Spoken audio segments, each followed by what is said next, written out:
ഇനി ഞങ്ങൾക്ക് അറിയുന്നത് ഒരു സീക്രട്ട് മന്ത്രയാണ്. ആ 4000 എംപ്ലോയീസ് ഉള്ള ഒരു കമ്പനിയാണ്. ആ സാറ് ഭയങ്കര എനർജറ്റിക് ആണ്, ഭയങ്കര പ്ലസന്റ് ആണ്. ഈ ഒരു കമ്പനി നടത്തുന്നതിന്റെ യാതൊരു ടെൻഷനും കാര്യങ്ങളൊന്നും ഇത്രയും നേരം സംസാരിച്ചെന്ന് സാറിന്റെ മുഖത്ത് ആക്ഷനൊന്നും ഞങ്ങൾക്ക് തോന്നിയിട്ടില്ല. ഇല്ല. അപ്പോൾ സാറിന്റെ ഒരു ഡെയിലി റൂട്ടീനും കാര്യങ്ങളും അല്ലെങ്കിൽ ഒരു റിച്വൽ എന്തെങ്കിലും സാർ ഫോളോ ചെയ്യുന്നുണ്ടോ? ഡെയിലി റൂട്ടീൻ എന്ന് പറഞ്ഞു കഴിഞ്ഞാൽ ഞാൻ സാധാരണഗതിയിൽ 5 മണിക്ക് എഴുന്നേൽക്കും, യോഗ ചെയ്യുമായിരുന്നു. അപ്പം ഇപ്പം അതെനിക്ക് പറയാൻ പറ്റില്ല. കഴിഞ്ഞ ഒരു 2 മാസമായിട്ട് അങ്ങനെ നടക്കണില്ല. ചിലപ്പോൾ ഇവിടുന്ന് പോകുമ്പോൾ ചില ദിവസങ്ങളെല്ലാം വളരെ ലേറ്റായി പോകാറുണ്ട്. ഇന്നലത്തെ ഉദാഹരണം പറഞ്ഞാൽ ഇന്നലെ ഞാൻ 3 മണിക്കാണ് കിടന്നത്.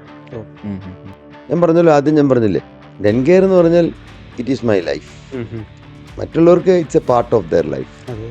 ഏതൊരു പ്രശ്നം വന്നു കഴിഞ്ഞാലും അതിനെ അഭിമുഖീകരിക്കാൻ, അതിന് അപ്പോൾ തന്നെ അതിനുവേണ്ടി പ്രതികരിക്കാനും അതിനുവേണ്ട കാര്യങ്ങൾ ക്രമീകരിക്കാനും സദാ സന്നദ്ധനായിരിക്കണം ഒരു ഓൺട്രപ്രണർ. അതെ.